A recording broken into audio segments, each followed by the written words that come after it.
আসসালামু আলাইকুম সুপ্রিয় দর্শক সবাইকে আমন্ত্রণ জানাচ্ছি আমার চ্যানেলে নতুন আরেকটা রেসিপি দেখার জন্য। আজকে আমি খুব সহজ আর খুব মজার একটা খাবারের রেসিপি আপনাদের সাথে শেয়ার করব, যেটা হচ্ছে পেঁয়াজের কলি ভাজি। এই পেঁয়াজের কলি ভাজিটা আমি আমার আম্মার কাছে খেয়েছি, আমার আম্মার কাছে শিখেছি, ছোটোবেলায় খেয়েছি, খুবই ভালো লাগতো খেতে। আমার কিন্তু শীতের দিনের এই খাবারটা খুবই প্রিয় ছিল। আশা করছি আপনাদেরও ভালো লাগবে। তো চলুন শুরু করি। এখানে আমি কিছু পেঁয়াজ কলি নিয়েছি, সেটা আমি ধুয়ে পানি ঝরিয়ে নিয়েছি।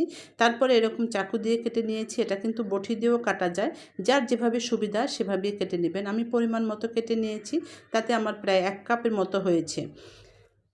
যে পেঁয়াজের মাথায়, যে পাতাগুলোর মাথায় কলি থাকবে সেটাকে বলা হয় পেঁয়াজ কলি, আর যেটার মাথায় পাতা থাকবে না সেটা কিন্তু পাতা। তো কলি দিয়েই কিন্তু এটা খেতে ভালো লাগে। সবগুলো কাটা হয়ে গিয়েছে। একটা প্যানে আমি 1 টেবিল চামচ তেল দিয়েছি, আর দিয়ে 2 কোয়া রসুন কুচি, তারপর সাথে দিয়ে দিলাম একটা পেঁয়াজ কুচি, 2টো কাঁচামরিচ কুচি। ঝালটা বেশি দেওয়ার প্রয়োজন নেই, কারণ এই খাবারটা একটু মিষ্টি মিষ্টি হয়, খেতে দারুণ লাগে। ঝাল হলে সেটার টেস্টটা একটু নষ্ট হয়ে যায়।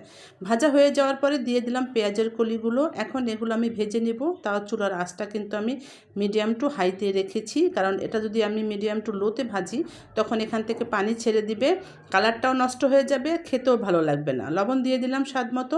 যখন দেখলাম যে লবণ দেওয়ার সাথে সাথে পানি ছেড়ে দিয়েছে, খুব দ্রুত নেড়েচেড়ে এই পানিটা আমি শুকিয়ে নেব। এটা সেদ্ধ হতে সময় লাগে না, ঘড়ি ধরে রান্না করলে 6 থেকে 7 মিনিটে কিন্তু এটা ভাজা হয়ে যায়, খুব ঝটপট হয়ে যায় রান্নাটা। বেশ ভাজা ভাজা ভাজা একটা ফ্লেভার এসে যাবে, ঠিক তখনই আপনি বুঝতে পারবেন যেটা হয়ে গিয়েছে। কালারটা একটু ডিপ হয়ে যাবে, তাতেও কিন্তু বোঝা যাবে যেটা রান্না হয়ে গেছে। এটা রান্না করা খুবই সহজ, যে কেউ এই রান্নাটা করে নিতে পারবেন। আশা করছি আজকের এই পেঁয়াজের কলির ভাজি রেসিপিটা আপনাদের কাছে খুব ভালো লেগেছে। আর ভালো লাগলে অবশ্যই এখন একবার এই শীতের শেষে একবার করবেন। এখন কিন্তু বাজারে এই পেঁয়াজ কলিটা খুবই অ্যাভেলেবেল পাওয়া যায়, খেতেও দারুণ হয়। আর যদি আমার রেসিপিগুলো আপনাদের কাছে ভালো লাগে তাহলে প্লিজ আমার চ্যানেলটি সাবস্ক্রাইব করে দিবেন, পাশে থাকা বেল বাটনটিও প্রেস করে দিবেন। আর ভিডিওতে এটা লাইক দিতেও কিন্তু ভুলবেন না। ভাজা যখন হয়ে গিয়েছে তখন মাঝখানে একটু গ্যাপ করে নিয়েছি, তার মাঝেই আমি দিয়ে দিলাম একটা ডিমটা দিয়ে আমি একটু ভেজে নিব। তারপরে সব সবজির সাথে মিশিয়ে নিব। অনেকেই আছেন এইভাবে ডিমের স্মেলটা নিতে পারেন না, তারা কিন্তু শুধুও ভেজে খেতে পারেন, তবে ডিম দিয়ে খেলে বেশি ভালো লাগে। ডিম ভাজার জন্য এক্সট্রা কোনো তেলের প্রয়োজন নেই। এই সবজির গায়ে যে তেলটা আছে সেই তেলেই কিন্তু এটা ভাজা হয়ে যাবে, আর সেটা কিন্তু খুব একটা তেলা লাগবে না, খেতে দারুণ লাগবে। ডিম দিয়ে খেতে আমার কাছে ভালো লেগেছে। আমি বলেছি যেটা আমার আম্মাকে দেখতাম ছোটোবেলায় ডিম দিয়েই করতেন, তো ডিম দিয়েই বেশি ভালো লাগে। চাইলে আপনি এখানে চিংড়ি মাছটাও দিতে পারেন, হয়তো সেটাও ভালো লাগে, তবে চিংড়ি মাছ দিয়ে আমি কখনো খাইনি, দেখেছি বা শুনেছি। চিংড়ি মাছ দিয়েও হয়তো খুব ভালোই লাগে। চিংড়ি মাছটা অনেকেরই খুব প্রিয় খাবার, প্রিয় মাছ।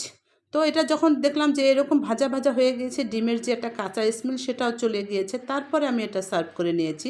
এটা গরম ভাত কিংবা খিচুড়ির সাথে খুবই ভালো যায়, আবার রুটি পরোটার সাথেও খুবই ভালো যায়। তো অবশ্যই বাসায় একবার ট্রাই করবেন সবাই, একবার দেখবেন এই খাবারটা সবাই খুব মজা করেই খাবে। একটু নতুনত্ব আছে খাবারটার ভিতরে, তাই সবার কাছে ভালো লাগবে। আর খাবারটা কিন্তু মিষ্টি মিষ্টিও হয় খেতে, এই জন্য একটু বেশি এক্সেপশনাল মনে হয়। তো সবাই ভালো থাকবেন, সবাই সুস্থ থাকবেন। এরপরে আমি এটা সার্ভ করে নিয়েছি, তার গরম ভাতের সাথে খেয়েছি। তো দোয়া রইল আমার জন্য, প্লিজ দোয়া করবেন। আবার চলে আসবো। আল্লাহ হাফেজ।